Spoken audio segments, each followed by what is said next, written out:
जैसे ही बर्न होता है तो हमारा ये देखा गया है कि वो क्या करते हैं, या तो टूथपेस्ट होता है या तेल लगा देते हैं या लुब्रिकेट जो भी चीज़ें होती है वो अप्लाई करते हैं, वो नहीं करनी चाहिए। कराची में वाक़ वाहिद burn centre civil burn centre के अंदर हम मौजूद हैं, जहाँ पे अगर डेली पेशेंट के टर्नओवर की बात की जाए तो 100 के करीब डेली जो वो जलने के वाक़यात से रिपोर्ट बच्चे और बड़े जो वो यहाँ पहुँचते हैं। जबकि ये बेड हॉस्पिटल जो वो सिर्फ 77 बेडेड है और शहर में जो बढ़ते हुए आती ज़िंदगी के वाक़यात हैं उसका भी लोड ना सिर्फ यहाँ पर पड़ता है बल्कि सिंध बर समेत बलूचिस्तान से भी कई पेशेंट यहाँ पर आते हैं। लेकिन यहाँ पर जो बर्न वार्ड है वो पूरे कराची में सिर्फ एक ही है।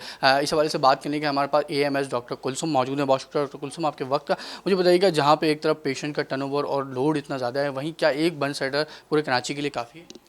अस्सलाम वालेकुम जी, मेरा नाम डॉक्टर कुलसुम शेख है, AMS बर्न सेंटर। जी, ये जो आपने सवाल किया है ये तो हमारी फेवर में ये चीज़ हो जाएगी कि अगर दूसरा भी होना चाहिए तो बहुत अच्छा हो जाएगा, क्योंकि हमारे पास इतने पेशेंट आते हैं इंटीरियर सिंध से, कराची के और बलूचिस्तान के भी, बल्कि कहा जाए तो ओवरऑल पाकिस्तान के ही आते हैं। लेकिन अगर ज़्यादातर आप देखेंगे कि यहाँ पे पेशेंट हमारे पास जो होते हैं पठान, बलोची और सिंधी जैसे इंटीरियर से आते हैं, तो उसके लिए ये बर्न सेंटर एक काफ़ी नहीं है हमारे लिए। ये सीज़न में जैसे दिसंबर नवंबर शुरू हो जाता है तो पेशेंट रेशो बहुत ज़्यादा बढ़ जाता है, स्पेशली बच्चे बहुत ज़्यादा हो जाते हैं ना। तो ये 65 बेडेड है, हमारे पास 80 प्लस आ जाते हैं मरीज़, जो हमें मैनेज करना थोड़ा डिफ़िकल्ट होता है, लेकिन फिर भी हम कोशिश करते हैं कि हम करें। हमारे एमएस साहब बहुत ज़्यादा सपोर्ट करते हैं हमें इस चीज़ के लिए, काफ़ी चीज़ें हमारे अरेंज भी करके देते हैं। लेकिन फिर भी स्पेस का थोड़ा सा मसला होता है, तो वो दूसरा होना चाहिए। क्या समझते हैं आप, एक से ज़ायद होना चाहिए, मतलब 2 होने चाहिए, 3 होने चाहिए? और दूसरा ये बताइएगा कि केसेस में आपने बच्चों की बात की, उनकी हिस्ट्री क्या होती है? क्योंकि सर्दियों में हम देखते हैं कि ज़्यादातर केसेस आते हैं। और दूसरा जो आतिश ज़दगी के वाक़यात हो रहे हैं उसमें अगर कोई जलता है तो उसको क्या एहतियात करनी चाहिए अगर वो घर पे अपने आप को प्रिकॉशंस कर रहा है? जी, हमारे पास पहला जो आपने ये सवाल किया कि एक से ज़्यादा होना चाहिए, एक से ज़्यादा, क्योंकि देखिए हमारे पास इंटीरियर से भी आ रहे हैं, तो इंटीरियर से जो पेशेंट आते हैं ना वो बहुत ज़्यादा ख़राब होके आते हैं, क्योंकि वहाँ पे फैसिलिटीज़ इतनी ज़्यादा नहीं होती। तो वहाँ पे भी एक होना चाहिए, जैसे हैदराबाद में होना चाहिए, नवाबशाह में होना चाहिए, कराची में एक और होना चाहिए, बलूचिस्तान में होना चाहिए। इस तरह अगर मैं कहूँगी तो बहुत ज़्यादा फिर होने चाहिए, कि क्योंकि ना अगर नियरेस्ट होंगे तो ज़्यादा ट्रीट सही से हो जाएंगे। दूसरी बात जो आपने कहा कि बच्चों की ज़्यादातर जो हिस्ट्री होती है वो स्काल्ड बर्न की होती है, मतलब जैसे पानी में, गर्म पानी में, या उनके ऊपर चाय गिर गई, या उनके ऊपर सालन गिर गया, या तेल में गिर गए, तो ज़्यादातर मोस्टली ये आते हैं। या जैसे कचरे वाले बच्चे होते हैं, उनको लग गई आग, तो उसमें ज़्यादा आते हैं हमारे पास ना बच्चे पेशेंट हमारे पास आते हैं।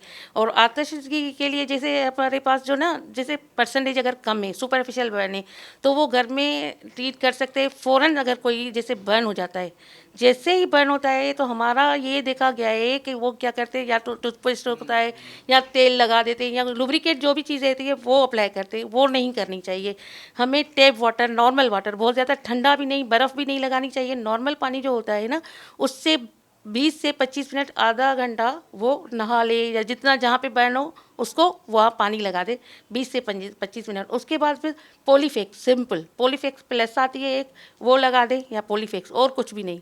दूसरे तीसरे दिन उसके बाद आप नियरेस्ट जो भी आपके पास हॉस्पिटल ले जाओ, जो करीब है वहाँ चले जाएँ। जो थोड़ा दूर अगर जाना चाह रहे हैं तो जैसे बर्न सेंटर हमारा है तो वहाँ पे आ जाएँ। लेकिन घर में जो प्रिकॉशन लेनी चाहिए, जैसे ही बर्न हो रहा है तो इमीडिएटली जो ट्रीटमेंट है वो यही है कि पहले टैप वाटर, जो पानी, नॉर्मल पानी, बहुत ज़्यादा ठंडा भी नहीं, बर्फ़ भी नहीं लगानी चाहिए, ये चीज़ें करनी चाहिए। हाँ जी, बिल्कुल। डॉक्टर कुलसुम मेरे हमरा मौजूद थे, AMS, जिन्होंने तफसील बताई कि किस तरीके से शहर में कायम ये एक वाहिद बर्न सेंटर जो वो नाकाफ़ी है, अपनी खिदमात तो अंजाम दे रहा है, लेकिन इसके साथ अगर दीगर बर्न स्पॉट कायम किए जाएँ तो वो लोड ना सिर्फ इस बर्न सेंटर का कम करेंगे बल्कि लोगों की जो सहूलियात हैं उसमें भी जो वो मदद मिलेगी। दूसरी जानिब अगर जो प्रिकॉशंस की बात करें, जो लोगों के अंदर एक अलमिया है, वो जैसे ही कोई जलने का वाक़या होता है, चाहे वो मामूली हो या तशवीशनाक हो, तो उसमें फ़ौरन से जो वो जो टोटके हैं घरेलू वो किए जाते हैं, तो वो बिल्कुल जो वो एक मिथ है उसको ना किया जाए तो ज़्यादा बेहतर है। दूसरी जानिब जो वाक़यात ऐसे हो रहे हैं, इस हवाले से बेड्स के साथ साथ अस्पतालों का बढ़ना भी जो वो बेहद ज़रूरी है।